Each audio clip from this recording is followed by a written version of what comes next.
truth and lies about how NATO is funded. I'm Steve Hendrix with your Global Minute. NATO is the North Atlantic Treaty Organization. It's the most successful military alliance in history. The U.S. led allies to form the organization after World War II. It allowed the West to win the Cold War.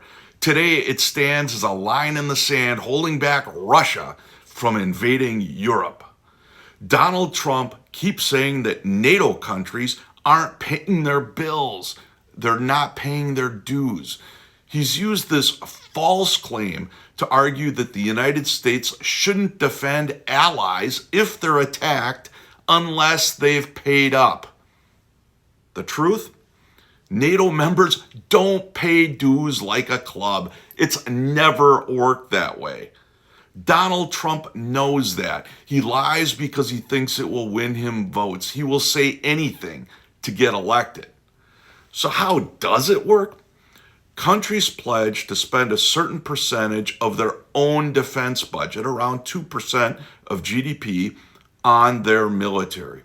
Under President Barack Obama, the U.S. really pressed allies to get their budgets in line. Most have, all have improved.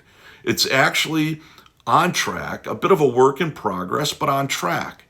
Trump keeps claiming that NATO countries are delinquent on payments to NATO. It's not about fees owed to NATO. Recently, Trump said, if they're not going to pay, we're not going to protect. What's this? An extortion racket? Shockingly, he even said that he would encourage Russia to attack if those countries haven't paid their bills. Whose side is Mr. Trump on? It's a dangerous misrepresentation. It puts NATO's mutual defense at risk. We have a mutual protection agreement. Treaty Article 5 guarantees mutual protection. It's American law. Mr. Trump proposes to abandon allies, break laws and treaties, and cede Europe to the Russians? Americans wonder why European leaders don't trust Mr. Trump. Well, here's a reason. And when Mr. Trump presses Taiwan to pay up, it's the Chinese Communist Party licking its chops. Mr. Trump is the most pro-Putin, pro-China presidential candidate in U.S. history. And yet Americans hear this lie about NATO fees, and they hear it so often, they begin to believe it.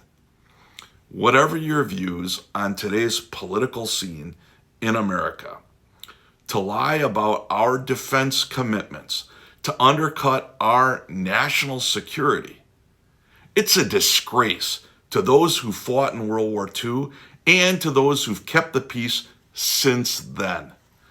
Republicans on the Armed Services Committee of the U.S. Senate, you know better. Put your country first. Tell your candidate to stop. If he doesn't, you need to speak up and tell the truth. Be the adult in your party.